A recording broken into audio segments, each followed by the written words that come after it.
Bismillahirrahmanirrahim. Assalamualaikum warahmatullahi wabarakatuh. Maha suci Allah, segala puji dan syukur kita panjatkan kehadirat Allah. Semoga kita selalu dalam bimbingan rahmat dan ridho Allah Subhanahu wa taala. Subhanallah walhamdulillah, astagfirullah, Allah, Allahu akbar. Kembali saya dari tim Rajali Nusantara. Kali ini akan mengangkat terkait dengan Syekh Siti Jenar. Sebenarnya dalam video sebelumnya, kalau tidak salah dalam Harut Marut ya, itu saya sudah bahas terkait Syekh Siti Jenar, tapi belum dibuka karena memang waktu itu izinnya belum turun. Saya belum berani buka kalau izinnya belum turun.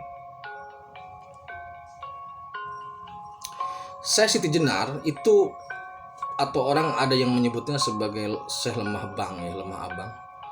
Dia asli orang Jawa. Dia asli orang Jawa Tengah, orang Kopeng Magelang.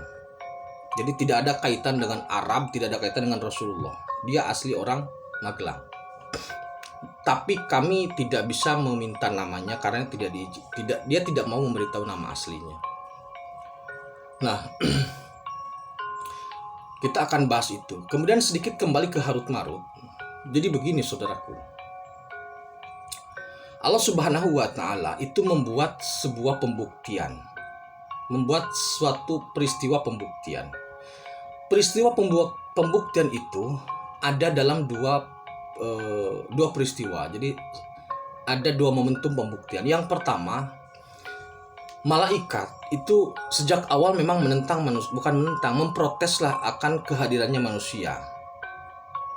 Jadi sebelum iblis menentang manusia, itu malaikat sudah menentang. Apakah Gusti tidak khawatir jika nanti manusia melakukan pertumpahan darah? Itu sudah menentang.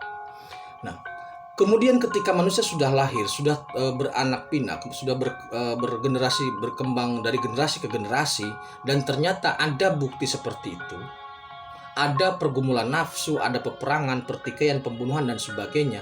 Kemudian malaikat yang kembar ini, yang bernama Harut Marut ini, melakukan semacam banding lah, atau semacam apa sih, somasi, kalau somasi bahwasanya Gusti, lihatlah manusia seperti yang kami bayangkan sebelumnya. Mereka melakukan kerusakan. Melihat perempuan cantik saja nafsu birahnya tinggi. Kalau kami tidak. Nah, kemudian di situ Allah melakukan pembuktian bahwasanya oke, Harut Marut, kamu mengatakan itu karena kamu tidak punya nafsu, hanya akal. Sehingga kepatuhanmu itu wajar. Nah, kalau kamu ingin mencoba, saya akan berikan kamu nafsu. Silahkan, kata Harut Marut, silahkan. Maka kemudian Allah Subhanahu wa taala itu melakukan pembuktian bahwasanya jika akal murni seperti malaikat ditanamkan nafsu, apa yang akan terjadi gitu. Nah, maka ketika Harut Marut disuntikkan nafsu kepada unsur Harut Marut dan Harut Marut turun ke bumi, oleng. Harut Marut ini murni malaikat, memang untuk pembuktian. Oleng. Jadi Harut Marut turun ke bumi melihat perempuan seksi yang cantik, yang ya seperti itulah, itu oleng. Dan akhirnya Harut Marut terkenal sebagai makhluk yang membuat kerusakan, carut marut. Itu Harut Marut. Jadi pembuktian pertama, ketika nafsu disuntikkan ke dalam akal murni, maka akalnya nggak kuat, rusak. Itu. Nah, kemudian Allah Subhanahu wa taala melakukan pembuktian lagi terhadap penggabungan unsur nafsu murni terhadap akal. Gitu. Jadi kalau tadi akal murni disuntik nafsu, kalau sekarang nafsu murni digabungkan dengan akal. Jadi begini saudaraku, ini terkait dengan Jenar. Saya buka di sini ya. Jenar itu tinggal di Kopeng, daerah Magelang, Jawa Tengah. Itu asli. Nah, pada suatu momen, orang tua ini, Jenar belum lahir ceritanya ya. Suatu momen, pasangan ini, orang tuanya Jenar itu, orang tua Siti Jenar itu tinggal di pinggir hutan lah gitu, di perkampungan pinggir hutan. Bapaknya ini pergi ke hutan. Biasa orang kampungan pergi ke hutan untuk mencari kayu bakar lah, atau untuk berladang dan sebagainya. Maka kemudian ada iblis yang menyerupai suaminya, suami si ibu ini. Ini kami tidak mendapatkan namanya. Kemudian iblis itu menyerupai bapaknya dan kemudian bersetubuh dengan ibu itu. Nah, setelah bersetubuh dengan ibu itu, iblis ini pergi. Nah, Kemudian tidak lama bapaknya datang. Ibu ini sebenarnya kaget, kok kenapa? Tadi kan baru bersetubuh tapi kok baru datang? Tapi dia tidak ngomong gitu loh. Pada akhirnya kemudian sebagai suami istri mungkin mereka melakukan itu lagi, dan disinilah Allah kembali membuktikan unsur iblis murni dengan manusia. Kalau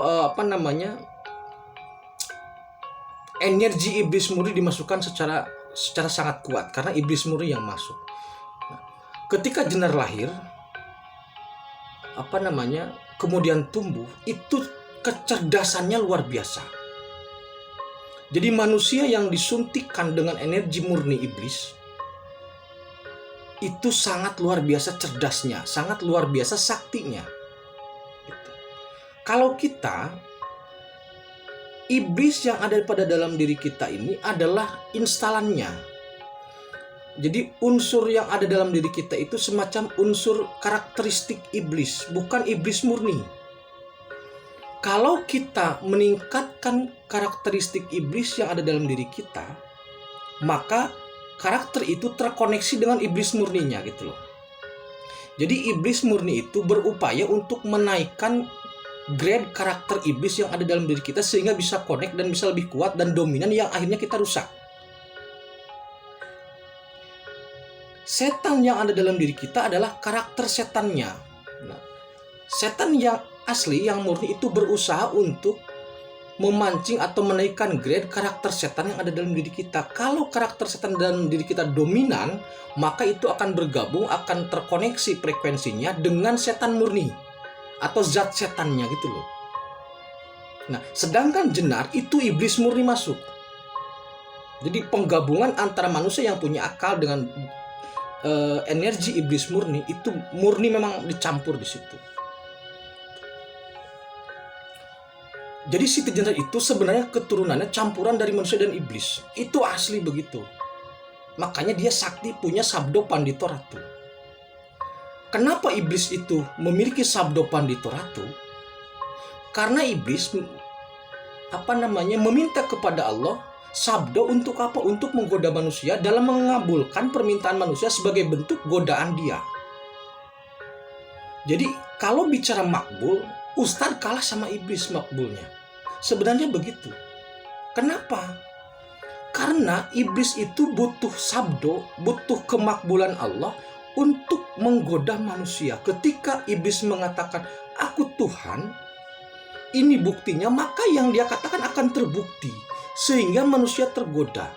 Sedangkan doa-doa kita orang mukmin itu sering dihalangi iblis. Gitu loh. Pinternya di situ.